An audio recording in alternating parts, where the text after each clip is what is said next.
Si Dieu a mis un rêve dans son cœur, écris-le, garde-le comme un trésor. Quoi qu'on dise, c'est la vision avec patience. Toutes ces paroles, tous ces mots encore. Père, même le verbe qui est prononcé. Père, la phrase, qu'est-ce que Dieu fait. Maintenant, même Père, sous le mandat encore de cette assemblée, mon Père et mon Dieu, nous croyons, Père, que par la possession et notre partage, nous croyons, Père, que tout pour nous, entre le roi de Père, oh, descendra de toi. De toi, Saint-Esprit de Dieu. Les élèves de Dieu. De Moab à Bethléem, 2 points Ruth et les 4 expériences de son transfert au regard de l'approche sotériologique. Et plutôt que de lire justement tout le livre de Ruth, je nous propose quelques épisodes, quelques portions pour comprendre justement le contexte, pour comprendre la personne de Ruth.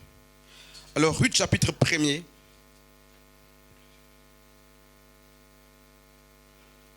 le verset 1er jusqu'au verset 3e.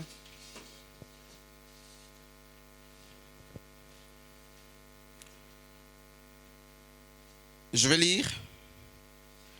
Au temps du gouvernement des juges, il y eut une famine dans le pays. Un homme de Bethléem de Juda partit avec sa femme et ses 2 fils pour séjourner dans la campagne de Moab. Le nom de cet homme était Elimelech, le nom de sa femme Naomi et le nom de ses fils Malon et Kilion. Ils étaient Éphrasiens, n'est-ce pas, de Bethléem de Juda. Ils arrivèrent dans la campagne de Moab et ils y vécurent. 3. Puis Elimelech, mari de Naomi, mourut et elle resta avec ses 2 fils. On peut s'asseoir.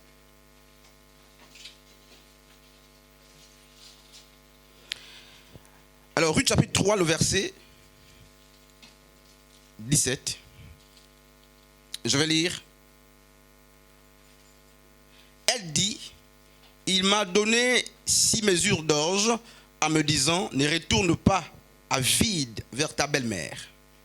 Jusqu'au verset 18, Naomi dit, n'est-ce pas, du reste, reste ici ma fille jusqu'à ce que tu saches comment finira l'affaire, car cet homme ne sera pas tranquille qu'il n'ait terminé cette affaire aujourd'hui. Ruth chapitre 3, le verset, Jean chapitre 15, le verset 16.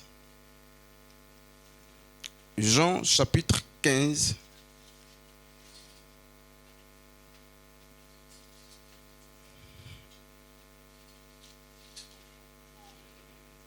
Jean 15, le verset 16e. Alors Jésus dit, ce n'est pas vous qui m'avez choisi, mais moi. Je vous ai choisi et je vous ai établi afin que vous alliez et que vous portiez du fruit et que votre fruit demeure, pour que tout ce que vous demandez au Père, en mon nom, il vous le donne. Amen. C'est du moins les premiers textes pour l'introduction. Alors nous parlons de ce grand transfert. L'intitulé de la thématique nous indique qu'il est question du transfert de Moab à Bethléem, 2 contrées, 2 territoires avec des exigences aussi, n'est-ce pas, différentes. De Moab à Bethléem, notre thématique place en son sein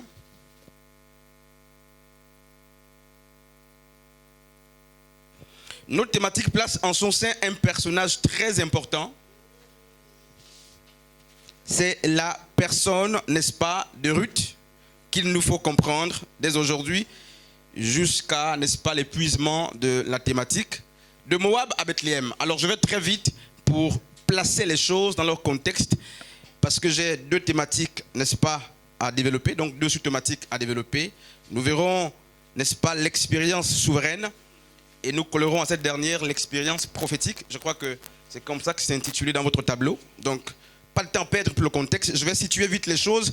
Et nous allons, n'est-ce pas, rentrer dans la prédication du jour. De Moab à Bethléem. Alors, je voudrais faire justement l'économie des détails. Vous prendrez le livre de Ruth pour comprendre qui est Ruth. Mais Genèse 19, Genèse 18, Genèse 19 nous raconte justement l'origine ou la genèse de la personne de Ruth en filigrane. Genèse nous parle, n'est-ce pas, de la personne de Lot qui sort de Sodome et Gomorrhe et qui va séjourner dans les montagnes avec ses 2 filles. Plusieurs temps après, les filles vont vouloir, n'est-ce pas, bâtir une lignée à leur père qui n'avait plus, et elles vont, par le trichement de l'aîné, décider d'avoir, n'est-ce pas, des rapports intimes, des rapports sexuels avec leur père pour lui donner une descendance. Il est question justement des filles aînées, de la fille aînée et de la cadette de Lot. Et c'est ainsi justement que ces 2 filles vont faire boire du vin à leur père pour aller avec lui. Et ensuite, n'est-ce pas, 2 enfants vont naître. Le premier, c'est Moab, justement l'aîné. Et le deuxième, c'est Ammon, donc l'ancêtre des Ammonites. Moab, justement, est le père de Moabite. Et c'est de Moab que sort la personne de Ruth. Sur Moab, sur ce pays, Deutéronome chapitre justement 23, à partir du verset 4e, nous dit que c'était justement un pays maudit par le Seigneur pour plusieurs raisons, dont la première est l'inceste. Et nous comprendrons pourquoi. La deuxième, c'est que lorsque le peuple d'Israël sort de l'Égypte, ce peuple, n'est-ce pas, les Moabites ont combattu le peuple de Dieu. Ils ne lui ont pas donné, n'est-ce pas, le chemin. Ils ont d'ailleurs tout fait avec Balaam, n'est-ce pas, Barak, pour maudire ce peuple. Ils ont tout fait pour séduire ce peuple. Pour plusieurs raisons, ce peuple est exclu, n'est-ce pas, du temple de Dieu ou de la cité céleste. Et donc les Moabites sont triplement maudits. La Bible dit qu'ils ont été maudits de la première jusqu'à la 2e génération. Et d'autres versions disent jusqu'à, n'est-ce pas, à l'infini ou à perpétuité. Pourquoi? Pour le fait d'avoir, n'est-ce pas, été, le fait de sortir, n'est-ce pas, d'une relation qui s'oppose et qui ne s'aligne pas sur les valeurs de Dieu. Et pour avoir fait, n'est-ce pas, obstruction au peuple de Dieu lorsque ce dernier sort, n'est-ce pas, lorsque ce dernier sort de l'Égypte. Quelques, justement, informations très importantes. Donc, Ruth est la descendance, n'est-ce pas, de Lot. Lot est le neveu d'Abraham. Donc, si nous voulons être clairs, Ruth est la famille de Dieu en miniature, quoique née dans une situation, n'est-ce pas, qui la compromette. Je vais être clair, les Moabites sont, n'est-ce pas, le résultat de la fécondation, de la motivation pure, n'est-ce pas, de la fille aînée de Lot, avec, n'est-ce pas, les actions impures de la même fille. C'est-à-dire que Ruth ou les Moabites sont issus des motivations qu'avait, n'est-ce pas, l'aîné de Lot, lesquelles motivations étaient pures, donner une descendance à son père, donner une succession à son père.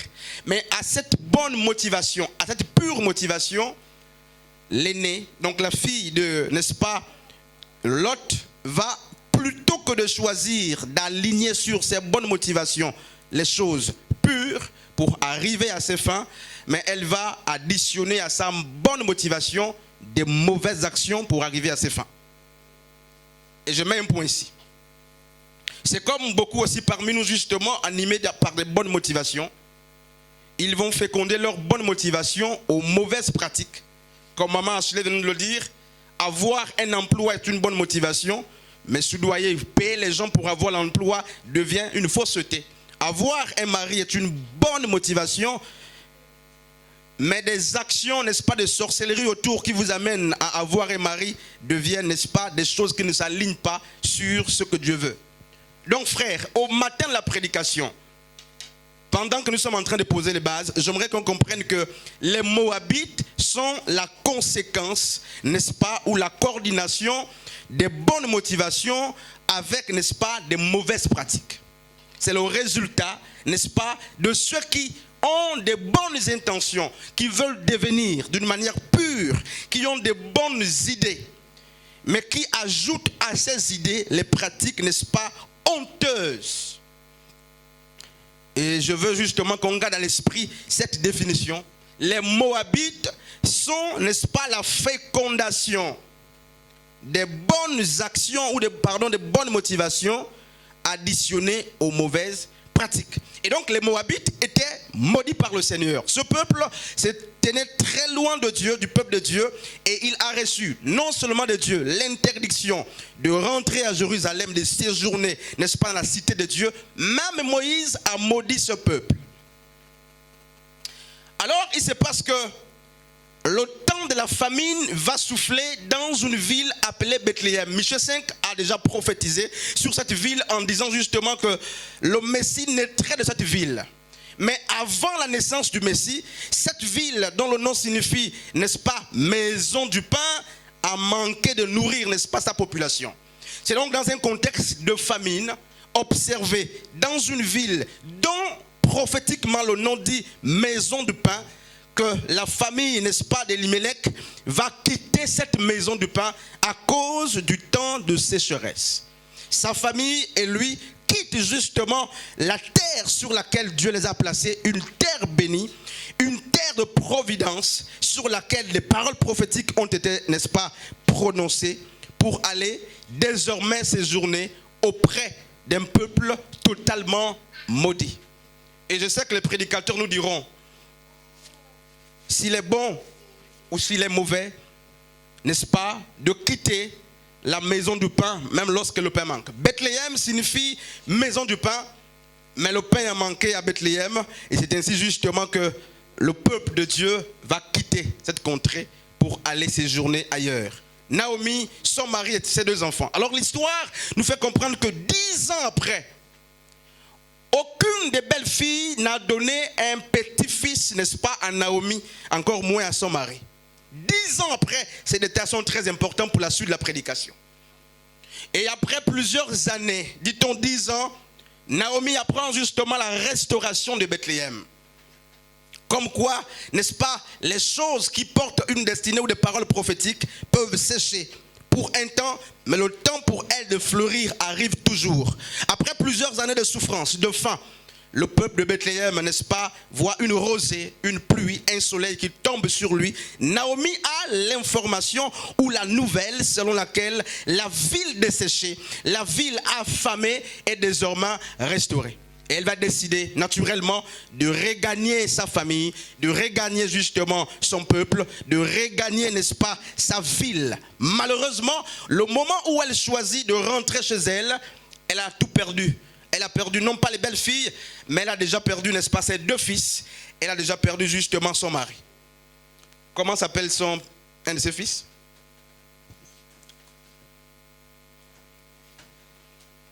Comment s'appelle l'autre fils? C'est ça, frère. Voyez, non? Comment s'appelle son premier fils, maman Ashley? Alors, ça c'est fait à dessein pour vous montrer justement votre poids. Et je pense de détourner vraiment la prédication. Je vais rester calme jusqu'à la fin, mais attention vraiment. Attention de me... Vous voyez, une thématique qui a été donnée. Et elle va articuler, n'est-ce pas, des paroles fortes que certains pères de l'Église qualifient comme étant, n'est-ce pas, la confession de foi. Ton Dieu sera mon Dieu, ton peuple sera mon peuple, où tu mourras, je mourrai, où tu seras, je serai. Les pères de l'Église, justement, en parallèle avec, justement, mais ce peuple, ils prennent l'Église qu'ils comparent, justement, à Ruth, et ils vont jusqu'à dire que Ruth est l'image de l'Église que Dieu a prise, n'est-ce pas, de l'olivier sauvage pour la greffer sur l'olivier franc. Ils vont plus loin, ils disent que nous sommes ce peuple de Moabite, n'est-ce pas? Nous sommes de Moab, donc les Moabites, maudits autrefois, ce peuple qui marchait selon les penchants du monde et qui n'avait pas, n'est-ce pas, d'alliance, de promesses avec Dieu, mais racheté par la puissance, n'est-ce pas, de la grâce de Dieu. Dans le livre de Ruth, il y a plusieurs leçons à tirer, mais je ne vais pas toutes les donner parce que j'ai un travail, n'est-ce pas, à faire, 2 thématiques à soutenir. Alors, quand comme chaque maison s'ouvre, n'est-ce pas, avec des clés, chaque livre aussi de la Bible a une clé. Prenons par exemple justement, et là je vais travailler avec quelques anciens qui sont là, les évangiles, les 4 évangiles. L'évangile de Matthieu qui présente Jésus comme étant justement le lion ou le roi a un mot-clé pour le déverrouiller. Comparé à l'évangile justement de Marc qui le présente comme qui, frère Teddy? Marc présente Christ justement comme étant le serviteur. C'est pourquoi une des expressions phares dans le livre de Marc, c'est aussitôt. Parce que c'est justement cette expression qui s'attache au service. On est prompt au service. Alors Jean présente Christ comme étant, sœur Sharon, le Fils de Dieu. Il présente Christ justement la condition divine. Et à côté, nous avons, n'est-ce pas, la personne de Luc, qui le présente justement comme étant le Fils de l'homme. Bref, frères et sœurs, de la même manière que chacun de ces évangiles a une clé pour être déverrouillé, mais nous remarquons que le livre de Ruth a aussi une clé, n'est-ce pas, pour être déverrouillé. Comme le livre de Genèse. Genèse a un mot-clé qui nous permet justement de le déverrouiller. C'est le mot commencement ou le mot commencement. Parce que Genèse est le commencement de toutes les civilisations. C'est le commencement de toutes les végétations, du règne animal, du règne végétal, de tous les règnes. Genèse est le commencement, n'est-ce pas, de tout ce qui doit commencer. C'est la genèse de chaque genèse. Donc le mot commencement est le mot-clé, n'est-ce pas, qu'il nous faut prendre si on veut décoder le livre de Genèse. Et par exemple, le mot justement meilleur ou excellent, c'est le mot justement qui nous permet de déverrouiller le livre, n'est-ce pas, d'Hébreu. Parce que le livre d'Hébreu qui s'adresse aux Juifs convertis, n'est-ce pas, au christianisme, les amène à ne pas retomber dans ce qu'ils ont quitté hier. Et c'est pourquoi l'auteur dira, n'est-ce pas, laissez les choses éphémères. Ce qui est passé, il fait allusion à la loi, n'est-ce pas, et au sacerdoce d'Aaron pour dire, tendez vers la personne de Christ. De même, le livre de Ruth a un mot clé. Pardon, j'ai ma tablette ici. J'ai le téléphone, j'ai la Bible et puis que Dieu nous aide. Ma tablette a dit je ne m'allume plus. On ne me manipule plus aujourd'hui. Que Dieu nous aide. Combat sur combat, frère. T'appeler, travail. Et quand je marche pour le travail, on me dit ne viens plus. Frère, que Dieu vous aide, hein, nous aide. Et donc ce livre a aussi une expression. Et quand nous avons lu, nous avons compris que le mot qui peut nous aider à déverrouiller le livre, n'est-ce pas, de Ruth, c'est cette affaire. Cette affaire sort d'une personne qui connaît une affaire et l'expression cette affaire est employée alors que la personne de Naomi parle à la personne de Ruth qui est le sujet de l'affaire. Ruth, n'est-ce pas, ne connaît pas l'affaire, elle est le sujet de l'affaire. Naomi dit cette affaire doit aller jusqu'à sa fin. De quoi est-ce qu'elle est en train de parler? Pendant ce temps, il y a Boaz, n'est-ce pas, qui est, semble-t-il, le frère ou le parent rédempteur, celui qui doit, n'est-ce pas, amener au terme cette affaire. C'est quoi cette affaire? Mais on le verra certainement. Donc le mot, un des mots phares, n'est-ce pas, du livre de Ruth, c'est cette affaire. Donc Naomi, en partant, n'est-ce pas, de Moab, a à l'esprit, n'est-ce pas, et surtout après que la belle-sœur, c'est la belle-fille, Ruth, c'est la belle-fille de Naomi, après que la belle-fille lui fait état, n'est-ce pas, du fait qu'elle est glanée dans le champ de Boaz, elle dira, n'est-ce pas, à l'instant présent, n'est-ce pas, à sa belle-fille, il faut que cette affaire finisse. Mais Ruth ne sait pas de quoi il est question. Boaz ne sait pas de quoi il est question. Mais nous sommes dans un puzzle où Naomi est en train, n'est-ce pas, de manipuler les pions. Elle dit, cette affaire doit finir. Mais en fait, c'est une affaire de rachat. Parce que lorsque Elimelech et sa famille sont allés à Moab, parce qu'il est mort, rappelons qu'il a perdu tout pour lui, même les terres. Et Naomi, en rentrant chez elle désormais, est une femme dépouillée qui a envie de rentrer à nouveau en possession de ses territoires, de ses biens, de ses champs. Mais le mari est mort et le temps qu'il a mis et la mort du mari a donné accès justement à un parent proche, Boaz. Et Naomi, dans, n'est-ce pas, sa manière de percevoir les choses, veut pousser, n'est-ce pas, Ruth à être désormais la femme de Boaz pour que l'affaire de la rédemption ou du rachat ait lieu. Nous sommes en train de poser les bases. Nous sommes en train de poser les bases au marché. Pour qu'on comprenne. Alors Ruth est maudite. Elle vient. Et mes lectures m'ont permis de remarquer plusieurs expériences ou dimensions du transfert de Ruth de Moab vers Bethléem. Parmi ces dimensions, je commencerai peut-être par le bas et je vais monter, d'autant plus que je vais travailler sur la dimension, l'expérience souveraine et sur l'expérience prophétique. Alors nous avons l'expérience décisionnelle qui peut se justifier par les expressions comme « ton Dieu sera mon Dieu ». Là où tu seras, je serai. Et cette expérience, n'est-ce pas, décisionnelle, consiste à montrer la place, n'est-ce pas, ou le rôle de Ruth dans le processus de son salut. Parce que sotéria, c'est le salut. N'est-ce pas, c'est la science qui étudie le salut. La thématique donc du jour veut nous amener à expliquer les contours, n'est-ce pas, qui gravitent autour de la notion du salut. En commençant par le principe de décision personnelle. Nous verrons. Avec justement la suite, nous verrons le principe linéaire, ou du moins l'expérience linéaire, qu'il ne faut pas séparer de l'expérience exponentielle. Nous avons vu que Ruth, après 10 ans, pour avoir été, n'est-ce pas, mariée à Mahlon, n'a pas pu faire d'enfant. Parce que le nom de Mahlon signifie maladif ou malade.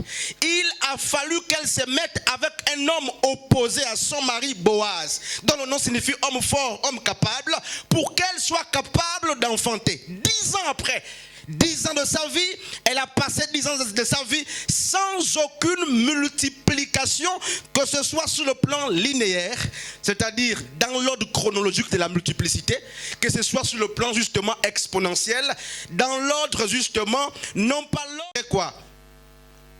Elle voudrait que l'arbre ou la plante attende sa saison pour produire. Mais la dimension exponentielle est telle que la plante est capable de donner du fruit, non même pas à sa saison, en toute saison ou dans toutes les saisons. Et donc ceux qui passeront nous montreront justement l'expérience exponentielle.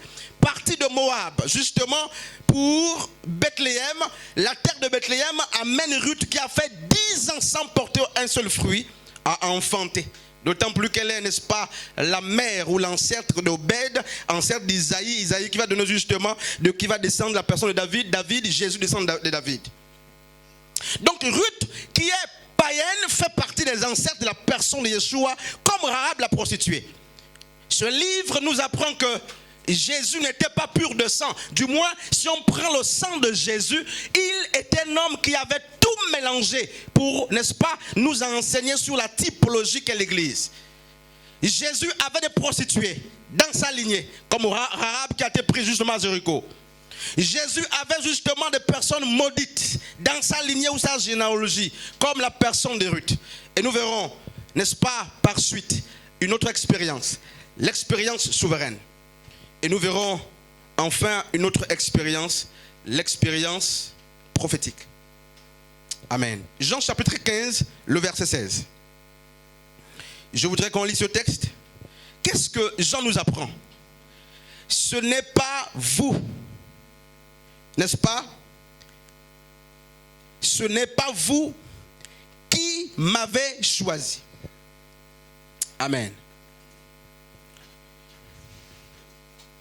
Mais moi, je vous ai choisi et je vous ai établi afin que vous alliez et que vous portiez du fruit et que votre fruit demeure, pour que tout ce que vous demanderez au Père à mon nom, il vous le donne. Ce texte suffit pour compléter tous les 4 chapitres de Ruth. Du moins, si vous n'avez pas lu Ruth, lisez ce texte et sortez dans ce texte justement toutes les 5 expériences sur lesquelles nous devons nous asseoir.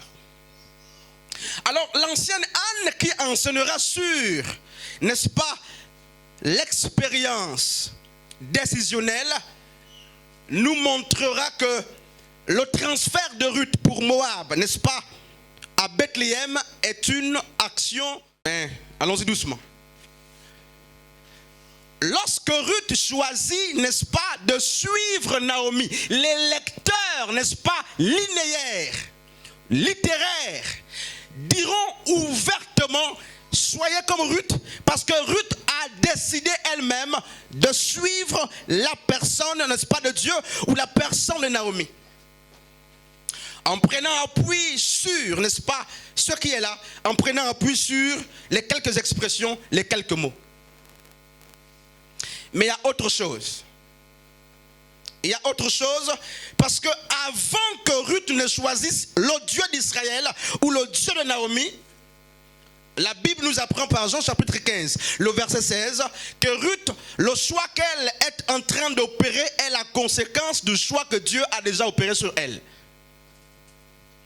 Il faut vraiment qu'on comprenne, surtout pour ceux qui viendront, je poserai les bases.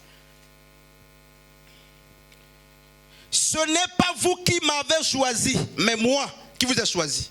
Il va plus loin, Jésus dira justement, vous m'aimez parce que je vous ai aimé le premier. Or, en lisant la personne de Ruth, on a l'impression que le transfert de Ruth, justement, vient de sa propre volonté. Qu'il est question justement de Ruth qui s'est assise et qui a résolu ou qui a décidé de suivre la personne, n'est-ce pas, de Naomi. Mais la Bible nous apprend, frères et sœurs, que le choix de partir de Moab, n'est-ce pas, pour Bethléem, n'était pas d'abord le choix de la personne de Ruth. Pourquoi? Maman Ashley, pourquoi?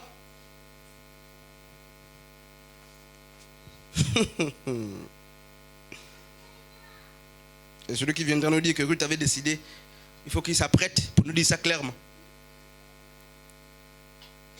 Psaume chapitre 115, le verset 3. Notre Dieu est au ciel et il fait tout ce qu'il veut. Amen. Alors, permettez qu'on rentre justement l'expérience souveraine. En quoi est-ce que le transfert de Ruth nous enseigne sur l'expérience souveraine? Alors, je vais nous proposer une définition justement de ce qu'on entend par souveraineté dans deux contextes. Dans le contexte justement du droit public et dans le contexte justement de la Bible. C'est quoi la souveraineté d'un État, peu importe. Alors on dit qu'un État est souverain. Cela signifie que l'État a l'autorité exclusive sur son territoire et sur sa population, de telle sorte qu'aucun autre État ne peut lui donner des injonctions quant à son gouvernement et, n'est-ce pas, son pouvoir dans le territoire national.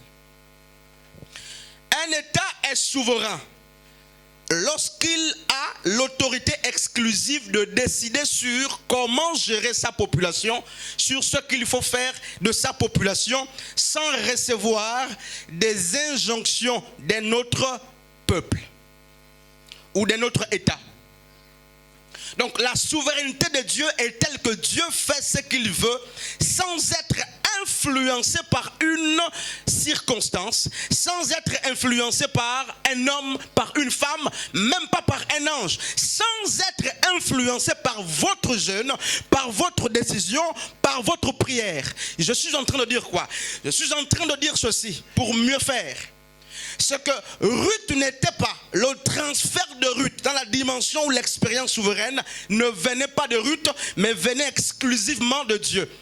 Donc la réponse de Ruth ou la décision de Ruth ne vient que s'aligner ou compléter, n'est-ce pas, la souveraineté de Dieu portée sur la personne de Ruth quant à son transfert. Bon, je pense que je parle un peu de mots, vraiment, hein, Sœur Sharon, tu me regardes beaucoup. Je veux que tu comprennes. Ceux qui lisent Ruth voient Ruth décider de se déplacer. Mais ceux qui savent que personne ne peut venir à Dieu si Dieu ne l'attire, savent que le choix de Ruth n'est que la conséquence du choix de Dieu pour Ruth. C'est-à-dire que Ruth ne décide que parce que Dieu a décidé sur elle. Quand Ruth dit « ton Dieu sera mon Dieu », on a l'impression que Ruth est en train de choisir le Dieu de Naomi. Oui, ce n'est pas une impression, c'est une vérité. Mais il faut préciser que le choix que Ruth fait sur le Dieu de Naomi est la conséquence, n'est-ce pas, du choix de Naomi porté sur la personne de Ruth. Elle enchaîne Anne.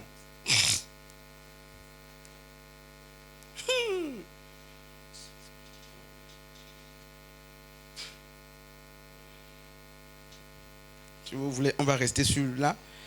On va mourir là. Vous voyez quand les gens se vantent, par exemple, de la grâce de Dieu. Tu parles en langue, tu te vantes. Tu es belle, tu te vantes. Tu es beau, tu te vantes. Pour certains, tu es même né dans une bonne famille, tu te vantes. Tu as des frères et des sœurs, tu te vantes. Tu as des enfants et tout ce qui va avec, tu te vantes. Pourquoi? Parce que ceux qui t'observent, ou même toi-même, tu as l'impression que ces choses viennent de tes facultés ou de tes talents, ou ton savoir-être et vivre. Mais au-delà de cela, je sais que la grâce qui est une action imméritée ne se nourrit que par les actions de grâce. Ça veut dire que si vous enfantez, ce n'est pas parce que vous avez les gamètes mâles, non. Si vous avez un père et une mère, ce n'est pas parce que vous avez le pouvoir d'avoir un père et une mère. Non, non, c'est pas ça que ça signifie. Si vous avez un toit où dormir, vous aurez l'impression que c'est vous qui avez fait les mouvements pour avoir le toit. Non. Mais en fait, il se passe que ces choses ont été décidées par Dieu avant que vous l'effectuiez, vous, votre choix, votre décision. Alors, ça veut dire que au moment où Ruth est en train de décider que je quitte Moab, il faut qu'elle apprenne que Dieu avait déjà décidé qu'Elimelech et sa famille quittent Bethléem. C'est-à-dire que le transfert de Ruth n'est pas possible si la navette d'Elimelech et sa famille vers Moab n'est pas possible. Regarde, marche-les. Quand vous faites les transactions, je ne sais pas, où l'inceste de l'aîné et de la cadette de Lot est né dans un contexte justement où la loi n'est pas promulguée. Or, Jean dit, le péché est la transgression de la loi. Et nous savons que lorsque la loi n'est pas, il n'y a pas de péché. Nous sommes dans Genèse 19. C'est là que Lot, n'est-ce pas, mais est séduit par ses enfants et c'est là que les Moabites et les Ammonites naissent. Dieu va condamner l'inceste. Et je vous ai parlé un jour des péchés blancs. C'est-à-dire que la Bible dit, dans ma Bible, pas votre Bible peut-être, il est dit que Dieu est capable de rendre un péché qui est noir comme le cramoisi, blanc comme la neige. Ça veut dire qu'il y a des bons péchés.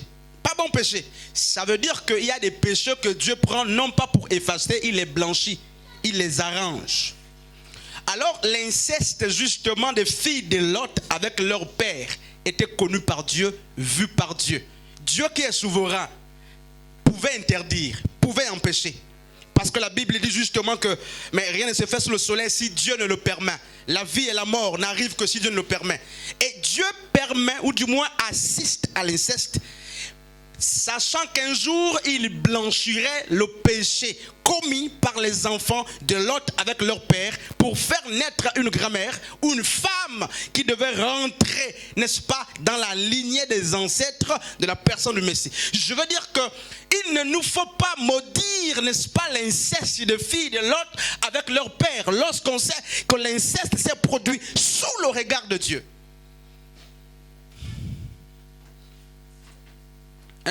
Non. Où était Dieu pour en empêcher? Lorsque il a vu que Sodome et Gomorrhe devaient être brûlés, il a empêché. Pourquoi n'a-t-il pas empêché l'inceste des enfants de Lot avec leur père? Pourquoi? Mais parce que Ésaïe 33, 22 dit, Dieu est le législateur, Dieu est l'exécutif, Dieu est, n'est-ce pas, le judiciaire, et Dieu est le sauveur ou le salvateur. Il a vu et il a laissé se faire parce qu'il avait un plan pour nous les Ruth, nous les Moabites. Il avait un plan du transfert. Pourquoi Dieu va-t-il prendre Rahab, la prostituée, l'introduire dans la lignée messianique? Ça veut dire que la prostitution de Rahab était faite sous le regard de Dieu. Et Dieu pouvait interdire. S'il n'a pas interdit, c'est que Dieu avait un plan pour, n'est-ce pas, mais le peuple. Alléluia. Je veux dire à quelqu'un ce soir, n'est-ce pas, cet après-midi, alors que je vais avancer, que si tu t'appelles Esther, ça signifie quoi Esther? Marche-les. Si tu t'appelles Esther, regarde ce qui se passe. Dieu me siffle ça. Esther est présentée au roi pour être choisie le soir. Toutes les autres femmes sont pavoisées et elles sont présentées le jour. La lumière du jour brille sur ces femmes qui sont présentées le jour pour être choisies. Ça veut dire quoi? Leur beauté est visible sans beaucoup d'efforts. Si tu es Esther, ne sois pas triste parce qu'on te représente le soir. Frère te dit, pourquoi? Beaucoup parmi nous sont comme Esther et ont la destinée d'Esther. ils doivent être présentés le soir. Il y a un temps pour chacun. Si certains sont présentés le jour, d'autres c'est le soir. Mais Esther, par étymologie, signifie étoile. Or, c'est une aversion et c'est une malformation que de présenter une étoile en plein jour. Pourquoi? Sa lumière ne peut pas être reconnue. C'est pourquoi, lorsque Esther est gardée pour être présentée le soir, prophétiquement, elle peut pleurer. N'est-ce pas? Si elle n'est pas habitée par l'Esprit de Dieu, elle peut se dire, pourquoi me choisir la nuit pour être présentée? On ne verra pas la mèche, on ne verra pas le fond de teint, on ne verra pas ceci. Dieu réservait justement Esther pour le soir parce que Dieu savait qu'il faut que la nuit, n'est-ce pas, tombe pour que la personne qui s'appelle étoile soit présentée de sorte que, n'est-ce pas, sa vocation soit pleinement en manifestation. Les étoiles sont toujours présentées ou brillent davantage le soir. Alléluia. Frères et sœurs, ne te lamente pas, ne te lamente pas. Ne te lamente pas. Il y a des gens qui sont présentés comme Vasti, mais il y a des gens qui doivent être présentés le soir. Pourquoi? Mais parce que le soir est une opportunité de briller et non une occasion justement de se morfondre. Et Esther a brillé, elle a été choisie pour t'en présenter le soir. Dieu est souverain. Frère, tu n'es pas dans cette église parce que c'est un jeu ou un hasard. C'est pas toi qui as choisi d'être ici. Même quand tu penses que c'est toi qui contrôles tes pas. Ruth pensait contrôler ses pas. Mais il y a quelqu'un qui l'avait devancé qui a dit, cette affaire doit finir. C'est-à-dire, Naomi est informée qu'il y a une affaire depuis Moab jusqu'à Bethléem. Ruth ignore quel est le sujet, n'est-ce pas, de l'affaire. Et Boaz ignore que c'est lui qui doit terminer l'affaire. Quel beau puzzle. Je n'aime pas jouer au puzzle avec les enfants parce qu'ils ne comprennent pas. Quel beau puzzle. Dans le puzzle, il y a des mots du puzzle. Frère, le Scrabble, il y a des mots qui appartiennent au Scrabble, connus par les initiés. Et là, c'est l'initiation de Dieu. C'est Dieu qui pousse les pions. Tu as échoué hier. Dieu pousse les pions. Tu as laissé un dossier, ça ne passe pas. Dieu pousse les pions. Pourquoi ça ne passe pas? Il sait que son embauche là, aujourd'hui, tu seras coincé, le salaire ne veut pas monter, la catégorie ne monte pas. Qu'est-ce qu'il veut? Il veut que tu ailles encore à l'école, chercher un autre diplôme. Pour que quand on t'embauche, waouh, frère et soeur, Dieu est le maître des temps et des circonstances. Ce que tu demandes depuis ne vient pas pourquoi. Ce n'est pas que la prière est inefficace. Mais Dieu joue au puzzle. C'est le maître, n'est-ce pas, des temps et des circonstances. Il te pousse là. Il te pousse ici. Et il va terminer là-bas. Et tu as l'impression que la vie tourne à rond. Non. Aucune vie ne tourne à rond lorsqu'elle obéit au principe de Dieu. Alléluia. Frères et sœurs, Ruth est victime, n'est-ce pas, de la souveraineté de la grâce de Dieu. Je souhaite que quelqu'un soit victime, n'est-ce pas, de la souveraineté de la grâce de Dieu. Je sais que tu ne te sens pas bien, mais qui sait, si ton mal est pour la volonté, la gloire de Dieu. Les préjugés ont amené les disciples de Christ à penser que l'homme né aveugle avait péché dans le ventre, ou du moins ses parents avaient péché pour qu'il naisse aveugle. Et il s'approche de Yeshua pour lui dire, maître, dis-nous, qui a péché, lui ou ses parents pour qu'il naisse aveugle? Jésus a dit, ni lui, ni ses parents. On ne dit pas lui, pas ses parents. C'est ni. Ça c'est le bon français. Ni lui, ni ses parents. Mais qu'est-ce qui se passe? Alors Jésus va dire, sa douleur, son malheur, son chômage, c'est pour la gloire.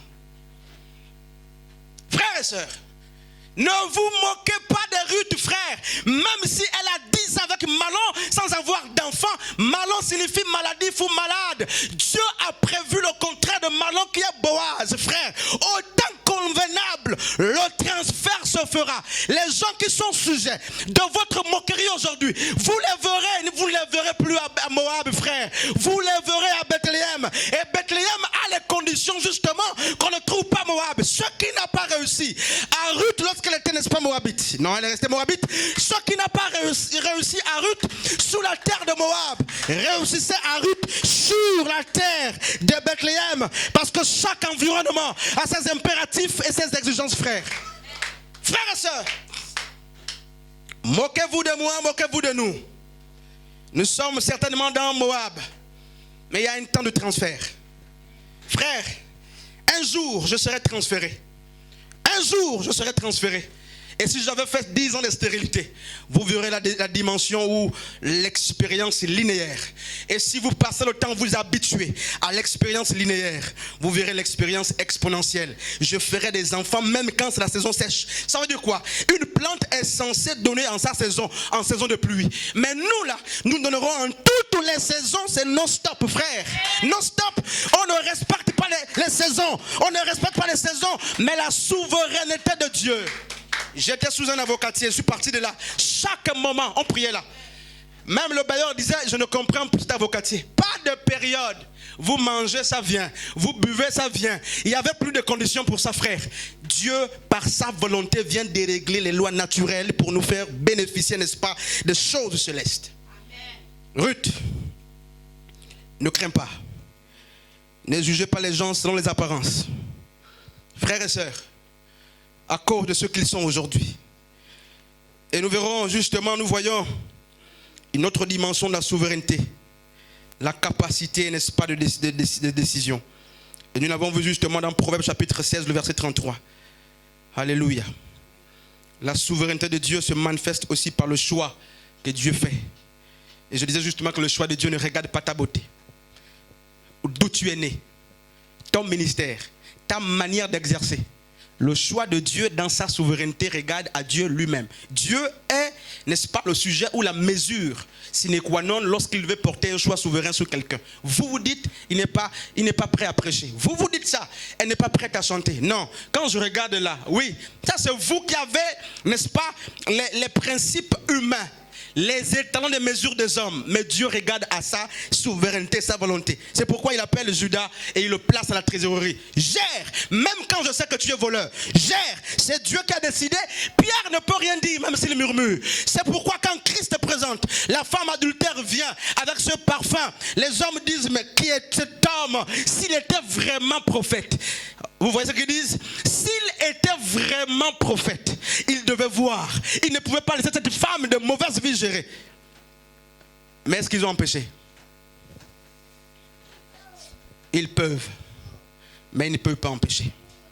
Au 6e mois, l'ange apparaît, n'est-ce pas, à Marie là-bas et à l'autre. Mais la Bible me dit justement au commencement de la moisson que Ruth doit se déplacer. Pourquoi ces deux textes? Mais parce qu'à chacun, il y a un temps pour l'éclosion de la grâce. Si pour l'autre c'est le 6e mois, ça peut être le premier poisson chez toi. À Pierre, il n'a pas été dit, lance le filet et puis après tu comptes les poissons. La Bible dit, le premier poisson, prends-le, tu verras justement de l'argent pour payer l'impôt. Je suis en train de dire à quelqu'un ceci. Pendant que beaucoup attendent de faire d'abord beaucoup de mots et beaucoup d'efforts, ils se disent, il faut que j'essaye une fois, 2 fois. La première occasion peut être la bonne pour toi. Le premier poisson était le bon pour Pierre, pour payer l'impôt. N'attends pas toujours déposer le dossier plusieurs fois et faire beaucoup d'années de chômage avant d'être appelé. Le premier poisson, la première année, la première tentative peut suffire pour que ta situation change. Et nous, assez souvent on se dit, il faut forcément attendre. Le premier homme que je vais trouver sera forcément un mauvais et après, il faut 2 ou 3 tentatives. Non frère, à la première tentative, tu peux tomber dans la véritable grâce et dans le plan de Dieu. Et dans le plan de Dieu. Amen. Et je voudrais, n'est-ce pas, qu'on aille plus loin, mais que Dieu nous garde et on enseigne comme ça. L'expérience souveraine, elle est prééminente sur l'expérience décisionnelle. Les décisions des hommes sont la conséquence des décisions de Dieu. Lorsque tu réponds favorable à l'appel de Dieu, ne te vante pas, c'est parce que Dieu t'a appelé que tu réponds ou que tu choisis de suivre Dieu. S'il ne t'avait pas appelé, tu ne serais pas là. Lorsque Ruth décide de quitter Moab, quitter ses dieux pour le Dieu de Naomi, elle ignore, même elle et Naomi ignorent que ce choix, n'est-ce pas, succède au choix de la personne de Dieu. Dieu est le maître, n'est-ce pas, du puzzle. Et c'est Dieu qui a créé certainement cette famine pour que cette population se déporte pour aller sauver Ruth la Moabite. Je suis où nous sommes, c'est Ruth, n'est-ce pas, sortie de Moab, née des relations incestueuses, dans le péché et dans le chaos. Personne donc n'est capable de choisir Dieu si Dieu lui-même ne le choisit. Ne te vante pas. Tu n'as pas choisi Dieu. C'est Dieu qui t'a choisi. Sois humble. Même quand tu vas évangéliser, même quand tu vois les gens de mauvaise vie, dis-toi que en ton nom, on a toujours mis la Moabite. Vous avez remarqué ce qui se passe avec Ruth? Ruth la Moabite. Ruth la Moabite. Pourquoi? Même quand elle est partie justement par le transfert de Moab à Bethléem, on l'a toujours appelée Ruth la Moabite. Pour que tu aies le souvenir d'où tu reviens, d'où tu sors. N'oublie pas que la grâce se nourrit, n'est-ce pas, par les actions de grâce. Tu es Moabite. Même si tu es à Bethléem, tu es d'abord Moabite. Et c'est la grâce qui t'a transporté et qui t'amène ici. Alléluia. Quelqu'un peut me citer la parabole du semeur dans Marc chapitre 4. Qu'est-ce qu'on observe? Je vais très vite pour voir la dimension prophétique. Ou du moins l'expérience prophétique. Alors, Marc chapitre 4 parle de la parabole du semeur. Et dans ma version, il est dit un semeur sorti pour s'aimer. Alors, Ancien Astrid, est-ce que c'est normal? Sur le plan théologique et biblique, est-ce que c'est normal pour un semeur de sortir et planter ou s'aimer? Non. Aucun semeur ne sort pour s'aimer. Non. Tous les semeurs sèment à l'intérieur. Il faut lire les Écritures, frères. Luc 12, Luc 13. Luc 12 vous montre justement que mais le monsieur a planté dans sa propre vigne. Un semeur a forcément l'enclos pour s'aimer. Mais on nous dit par Marc chapitre 4 qu'un semeur est sorti pour s'aimer. Ça veut dire quoi?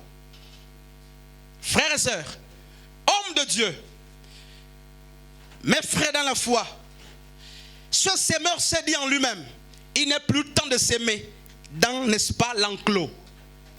N'est-ce pas, dans le pâturage qui est là. La Bible dit qu'il est sorti, c'est-à-dire qu'il a laissé là où il faut mettre les semences habituelles pour jeter les semences partout. Qu'est-ce que je suis en train de dire? L'heure est venue où même la terre ou le jardin qui attend recevoir les semences ne sera plus le seul à recevoir les semences. Prophétiquement, ce n'est pas le temps de dire que la parole qui est sortie ou la prophétie qui est sortie était pour cette sœur. Non.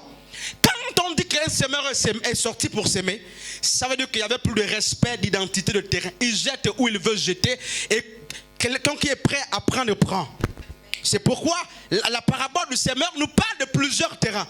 Et là, le semeur ne cherche pas une terre fertile. Il jette pour jeter. Tant pis à la terre qui va accueillir la semence.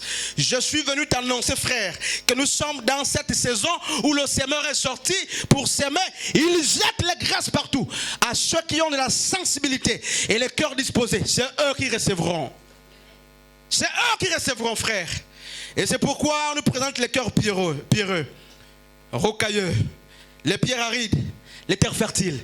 Tout ça, il a jeté. Sans faire exception de personne, sans regarder, le bon cœur vient ici. Il a jeté. Mais si tu es disposé, tu prendras. Il n'y a pas le temps de dire, cette parole n'est pas pour moi. Si tu es sensible et si tu es disposé, tu recevras ce que le Seigneur, n'est-ce pas, a promis. Amen. La grâce est disponible, frère. Je veux dire à quelqu'un que ne te minimise pas, ne te sous-estime pas. Non, frère. Avec les expériences que nous vivons avec le Seigneur. Depuis hier, on est rentré du malheur. N'est-ce pas, des sœurs? Depuis hier, jusqu'au matin, là, je suis là. Les yeux font mal, frère. Et c'est ce matin que je dis à Dieu, même au travail, là, dans la tablette, ça ne passe plus. En fait, lorsque vous comprenez ces choses comme cela, votre paradigme, n'est-ce pas, intellectuel de vie change. Dans Genèse, lorsque Jacob va chercher à épouser une femme, le premier nom qui sort de lui, c'est celle qu'il aime, Rachel. Mais le premier nom que la famille donne, c'est le nom de Léa. Parce que nous sommes dans un contexte justement culturel. Et dans un contexte culturel, on tient compte de l'aîné. Frères et sœurs, mes amis là, frères, Nous sommes dans un contexte culturel où l'homme parle. C'est pourquoi la famille de Léa et Rachel, je parle bien, pas la famille de Rachel et Léa. On ne peut pas, dans un contexte non prophétique, placer Rachel avant Léa. C'est une insulte. On place Léa avant Rachel. Pourquoi? L'aîné d'abord. Et ils ont dit, dans notre coutume, il n'est pas permis que la cadette aille en mariage avant l'aîné. Pardon, la plus petite. Oui, l'aîné. Il n'est pas permis que Rachel aille avant Léa. Est-ce que tu sais que sur ce contexte-là, tu as été bloqué?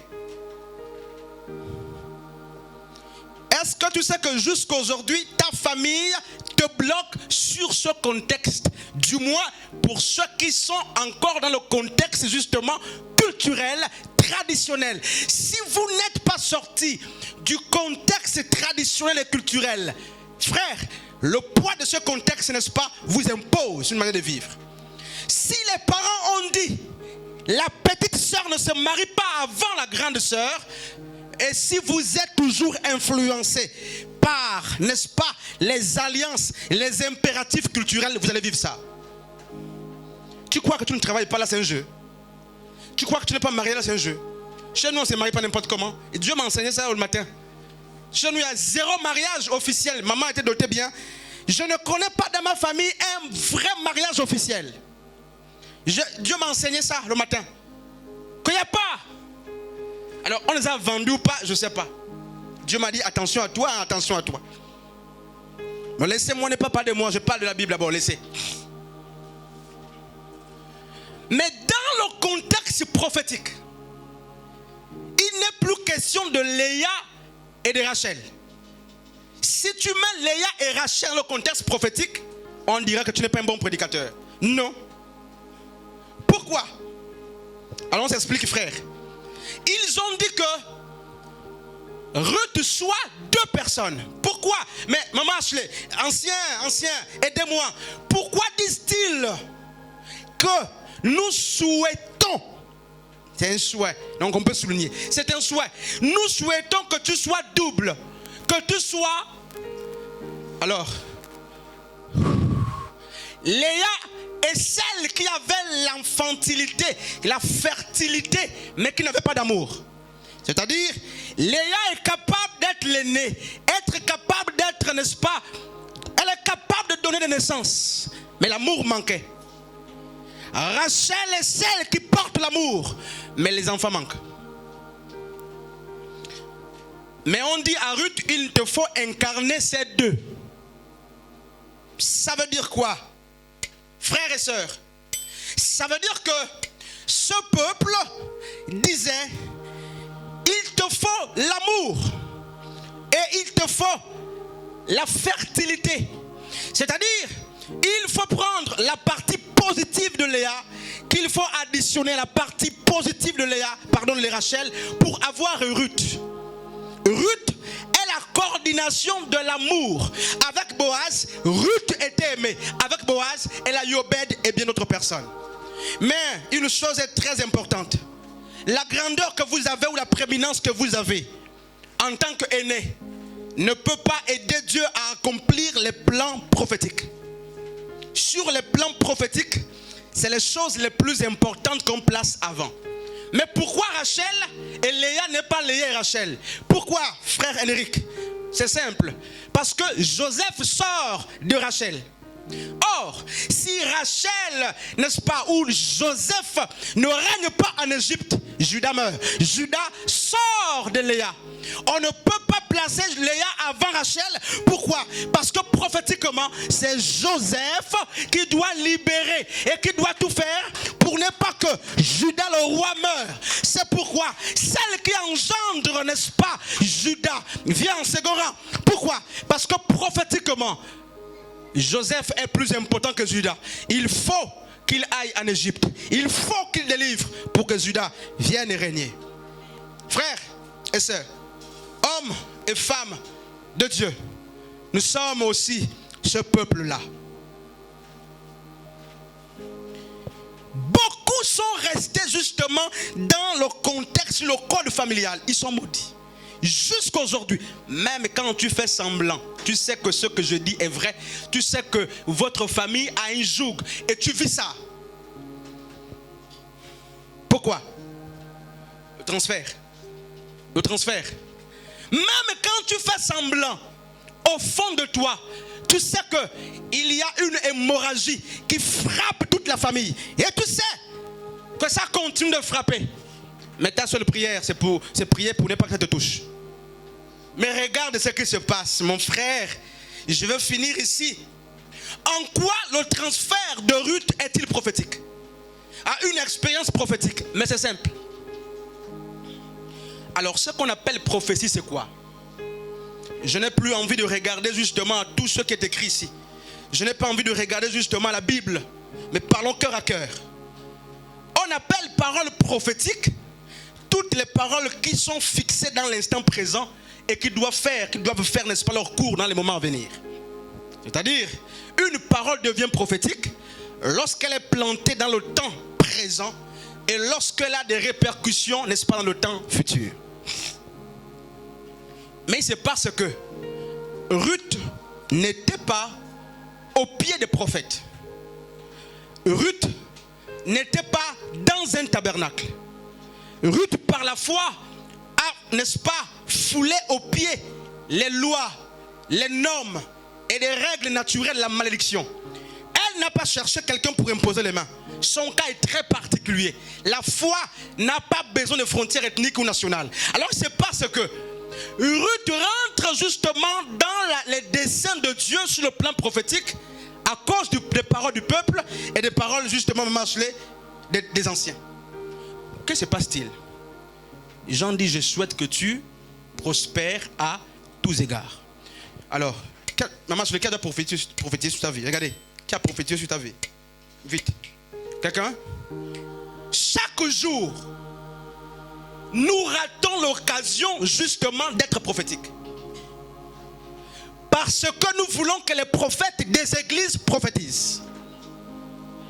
Mais Ruth est rentrée dans la lignée sur le plan prophétique par les paroles des hommes simplement qui ont souhaité. Dans des versions simples, on a dit, nous souhaitons que tu deviennes comme comme Rachel et comme Léa.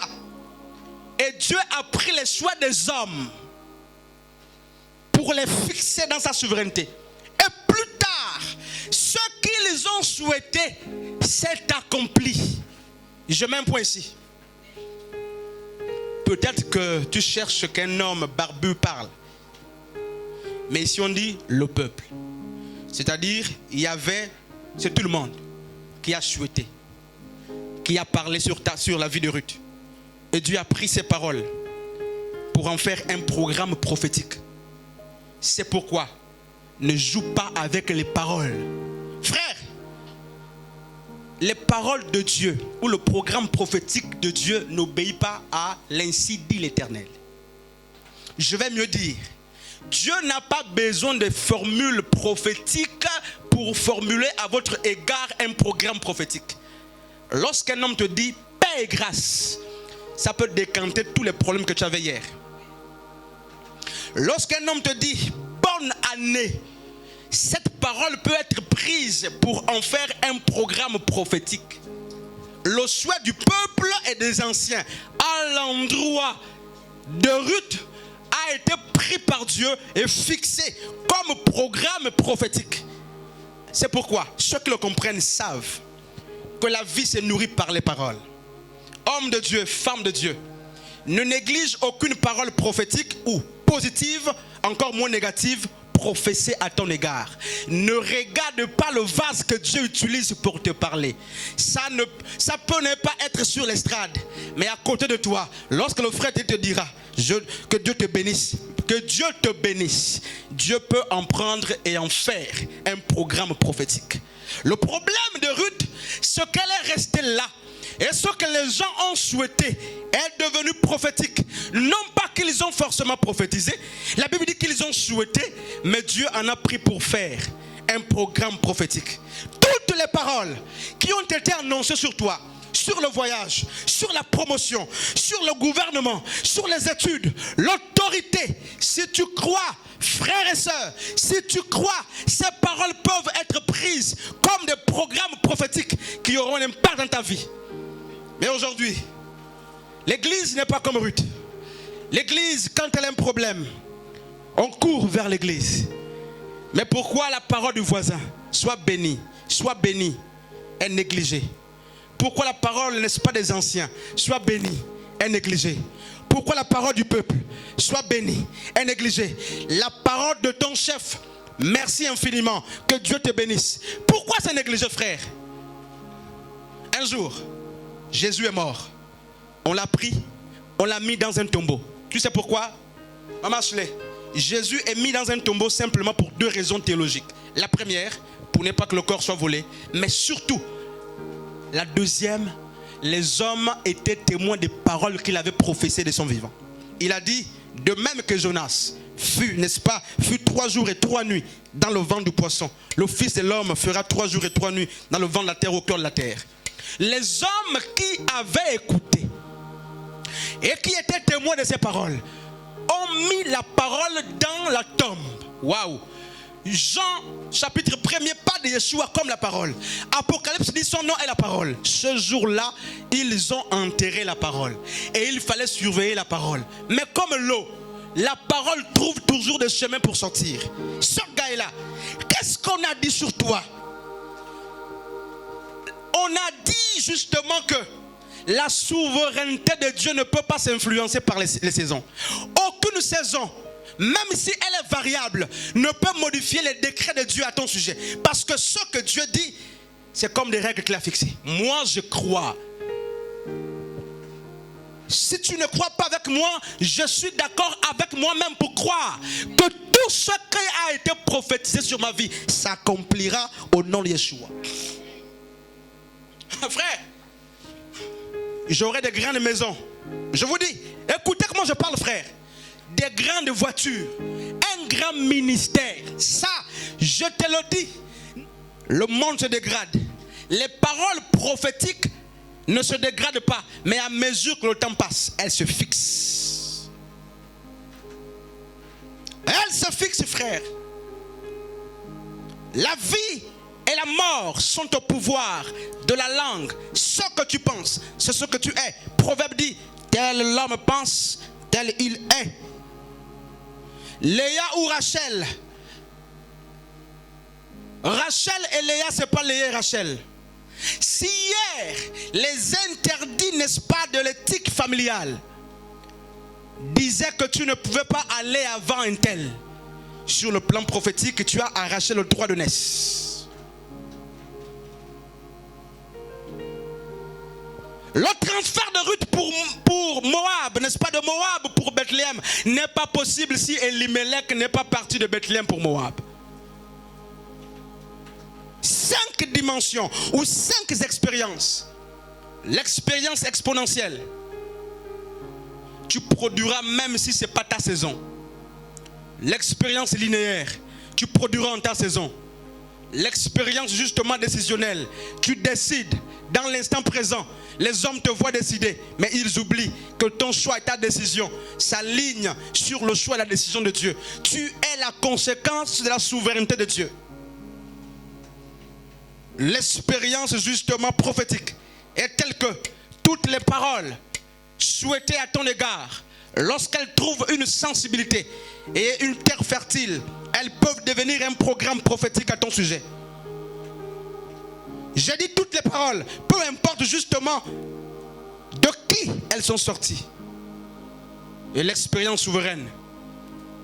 Le psaume 115 dit, notre Dieu est au ciel et il fait ce qu'il veut.